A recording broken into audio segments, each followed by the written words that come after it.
কোটা সংস্কার আন্দোলনকে ঘিরে সৃষ্ট পরিস্থিতিতে যশোরে ৯ দফা দাবি আদায়ের লক্ষ্যে আজ শহরে বিভিন্ন গুরুত্বপূর্ণ মোড়ে মার্চ ফর জাস্টিস কর্মসূচি পালনের বিক্ষোভ মিছিল করেছে আন্দোলনকারীরা।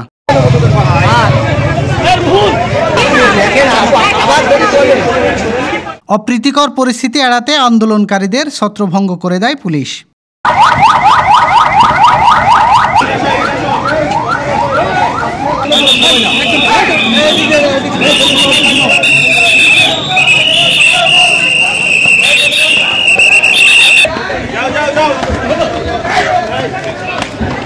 বৈষম্য বিরোধী ছাত্র আন্দোলনের ডাকা এই কর্মসূচি থেকে জিজ্ঞাসাবাদের জন্য কয়েকজনকে হেফাজতে নেওয়া হয়েছে বলে জানিয়েছেন অতিরিক্ত পুলিশ সুপার জুয়েল ইমরান।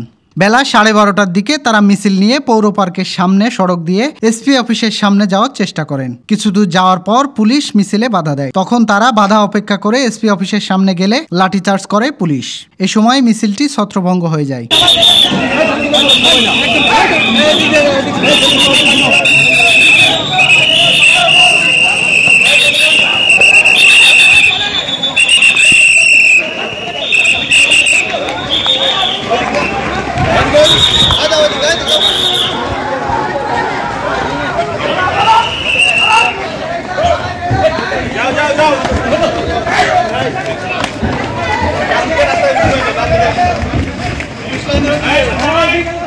পরে শহরের পালবাড়ি মোড়ে আবারও সংঘবদ্ধ হয়ে আন্দোলনকারীরা মিছিল করে। শহরতলির ধর্মতলায়ও মিছিল হয়। উভয় স্থানে পুলিশ ও আন্দোলনকারীদের মধ্যে ধাক্কাধাক্কি হয়।